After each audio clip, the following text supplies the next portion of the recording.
Halo semuanya, ketemu lagi dengan saya Kak Septi dari Zagotos Motivation. Pembahasan kita kali ini adalah tentang bersikap adil terhadap diri sendiri. Semua orang pasti pernah merasa tersakiti oleh perlakuan ataupun sikap orang lain. Namun sesungguhnya tanpa sadar, kadang bukan orang lain aja yang menyakiti kita, melainkan kita pribadi turut ambil peran jahat sama diri sendiri. Loh kok bisa gitu? Ya emang faktanya seperti itu. Kita sering berlaku tidak adil pada diri kita sendiri. Yang jadi pertanyaannya, bila kita sendiri aja menyakiti diri sendiri, lalu bagaimana orang lain? Saya membahas tema ini agar kita bisa lebih aware terhadap diri sendiri dan tahu bagaimana harus bersikap yang sepantasnya. Oke?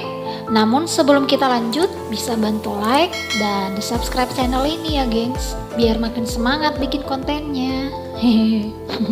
Oke, di sini ada 5 perilaku yang akan saya bahas yang sering kita lakukan tanpa kita sadari hal itu menyakiti diri sendiri.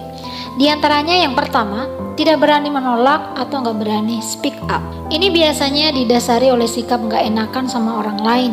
Jadi apa-apa tuh selalu iya-iya aja. Perilaku ini akan membuat kita kehilangan arah, gengs. Mengapa? Karena selalu mengikuti yang orang lain mau dan mengabaikan diri sendiri. Tindakan ini juga akan membuat kita terbebani dan kesusahan sendiri. Jadi kita menyiksa diri sendiri. Oleh karena itu jangan pasif, jangan iya-iya terus pada orang lain. Bila iyanya itu untuk membangun dirimu sendiri sih ya bagus. Tapi jika iyanya untuk memuaskan orang lain, ya akibatnya diri sendiri yang akan kesiksa. Oleh karenanya, jangan takut menolak sesuatu yang tidak berkenan dengan hati nurani Anda. Utamakan kesehatan mental Anda sendiri dan berani bicara apa yang Anda rasakan, ya. Karena jika terus-terusan mengikuti kemauan orang lain juga dan mengabaikan diri sendiri, itu bentuk kita tidak berlaku adil terhadap diri sendiri. Kemudian yang kedua, terus begadang tanpa memperhatikan perlunya istirahat. Nah, siapa yang seperti ini? Hal semacam ini biasanya dilakukan oleh orang-orang yang terlalu fokus terhadap sesuatu, sehingga jam istirahat hilang atau terabaikan. Terlalu mengepus diri sendiri untuk mencapai sesuatu dan melupakan waktu tidur. Ingat, kebiasaan ini bisa mengundang datangnya stres, burnout, kewalahan, gagal fokus, bahkan bisa berpengaruh pada kesehatan Anda. Jadi, terus bergadang itu juga bentuk menyiksa diri, bentuk tidak berlaku adil pada diri sendiri. Karenanya perlu istirahat. Jangan terlalu fokus pada sesuatu sehingga melupakan jam istirahat. Kemudian yang ketiga adalah sungkan meminta bantuan orang lain. Gengsi, perasaan malu, gak enakan untuk meminta bantuan orang lain. Hal ini pun menunjukkan kita terlalu keras pada diri sendiri, geng. Karena tidak semua hal di dunia ini mampu kita lakukan sendirian. Kita butuh orang lain untuk menolong kita, dan tentu saja dengan cara meminta bantuan atau pertolongan mereka. Ingat, tubuh kita ini punya batas kesanggupannya. Tubuh kita ini punya limit, ya.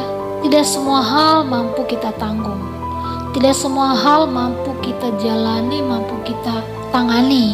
Kadang kita perlu orang lain. Karenanya, jangan sungkan untuk meminta bantuan orang lain supaya tidak menyiksa diri sendiri dan akibatnya membuat kita stres sendiri. Berikutnya, poin yang keempat, selalu menyalahkan diri sendiri. Sadar atau tidak, kita sering menyalahkan diri sendiri. Namun lebih parahnya, ada orang melakukan kesalahan sekali, tapi menyalahkan dirinya sampai bertahun-tahun hingga terpuruk dengan keadaan itu. Dan sampai menghakimi diri sendiri, gak bisa apa-apalah, gak berguna lah, dan lain-lain. Bukan orang lain yang menghakiminya, tapi dia sendiri yang menghakimi diri sendiri. Ini juga bentuk kita tidak adil terhadap diri sendiri. Akibatnya, orang yang seperti ini akan pasif dan gak berkembang. Padahal salah itu wajar, salah itu manusiawi, sebab tidak ada manusia yang sempurna, gengs. Menyalahkan diri sendiri terus-menerus tidak akan memperbaiki keadaan. Justru sebaliknya akan menambah beban diri sendiri dan membuat kita tidak akan pernah maju oleh karena rasa takut salah. Jadi kalau pernah melakukan kesalahan itu gak masalah. Namun belajar untuk memperbaiki dan semakin lebih baik, ya. Jangan melakukan kesalahan lalu langsung pasif gak mau berbuat apa-apa lagi. Justru ini bentuk kita terlalu keras pada diri sendiri. Jadi jangan selalu menyalahkan diri sendiri, jangan terpuruk dengan kesalahan yang pernah dilakukan. tapi maafkan itu, berdamai dengan itu, dan jadi lebih baik, jadilah berkembang ke depan. Berikutnya poin yang kelima adalah menerima semua perkataan orang lain sebagai diri sendiri. Nah, siapa yang seperti ini?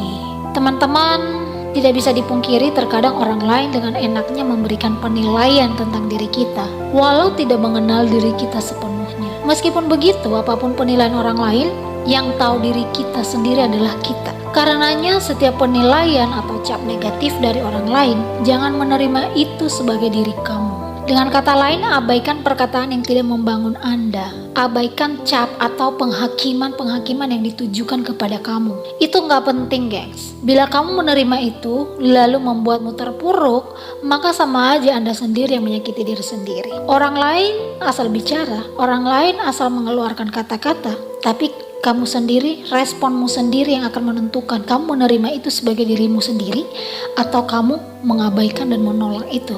Ingat, yang tahu diri kamu adalah kamu dan Tuhan, bukan orang lain. Nah, jadi itulah 5 perilaku yang sering kita lakukan terhadap diri sendiri. Semoga dengan pembahasan ini kita semakin lebih adil terhadap diri sendiri dan memperlakukan diri sendiri dengan baik. Sampai di sini yang bisa saya sampaikan. Jangan lupa di like, di subscribe, dan di komen bila ada pembahasan khusus yang teman-teman request ya. Oke, sampai ketemu di sesi berikutnya. Salam sukses and God bless all.